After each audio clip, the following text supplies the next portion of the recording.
So, Hello. hello. So, what is it about printmaking that has captured your imagination?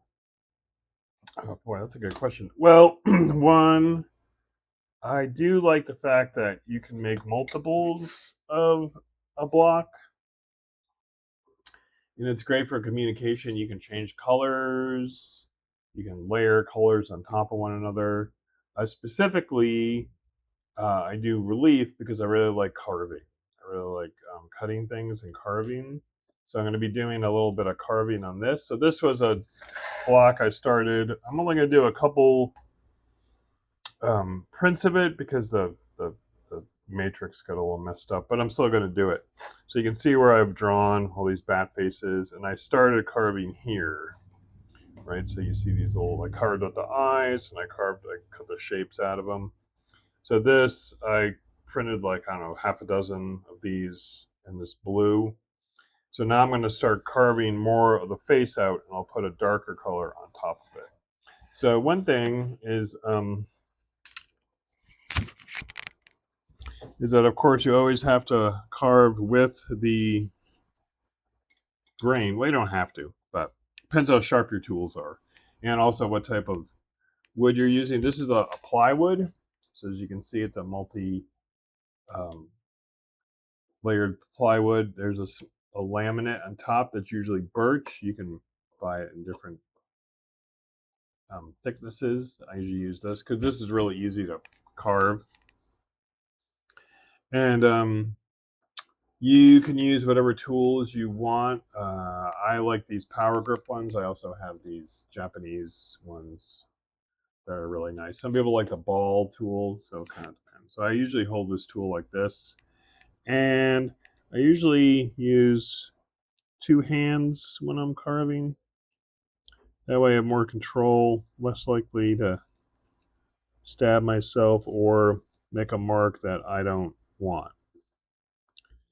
So, I'm going to interpret your answer in you really like the technique. I do. I like the technique. I like printing. I like putting the ink out and like um, the type of paper you print on can really alter how your print looks. You can have really smooth paper. You can do different colors. Some paper has a lot of texture. So there's a lot, even with just relief. I mean, there's so many different types of printmaking. It's kind of,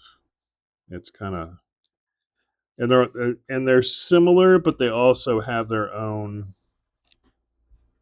Um, I don't know. I don't know if I say advantages, but like if depending on how you like to draw and make images, you'll find a way to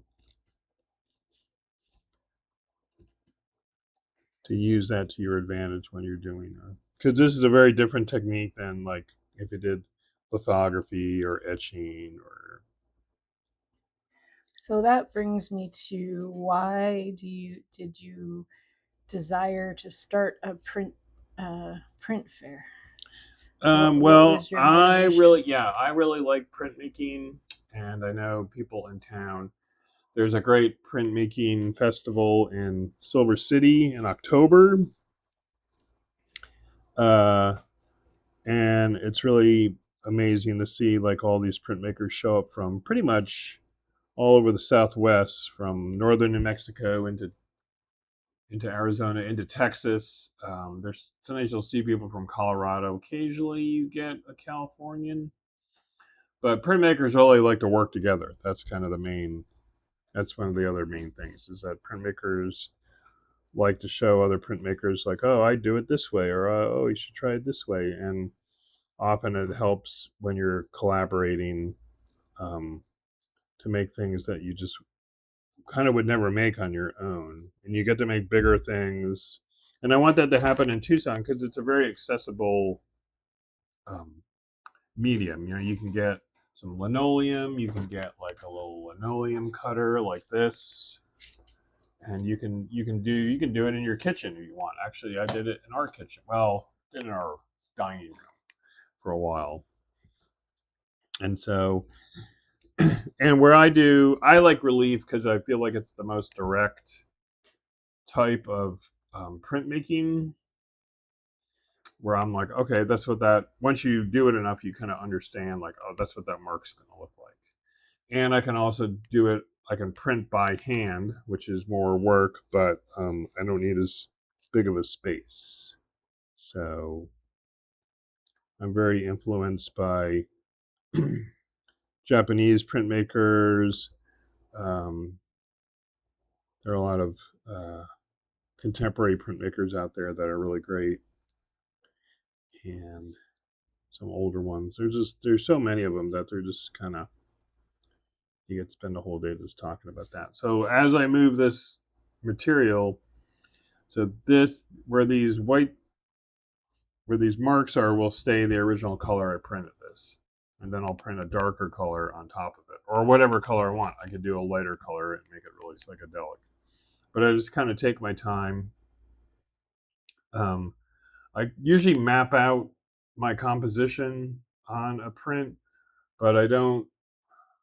It's rare that I go, this is how it's going to look, and these are all the marks I'm going to make. I usually kind of let it just, I let it kind of be a little more loose, I guess, expressive, if you want to put it that way. I'm not really someone that wants to know every mark that I'm going to make. Um, if I ink it or like I draw on it and then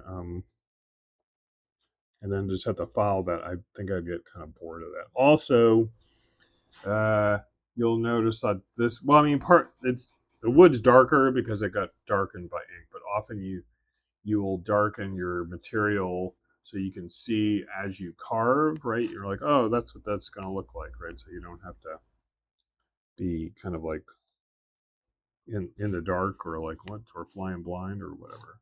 So I'll just carve this until my hand hurts probably. But one of the things I do is I usually use, I don't ever bend. It's rarely I don't bend my wrist. So I see people. I try to keep my hand and my whole arm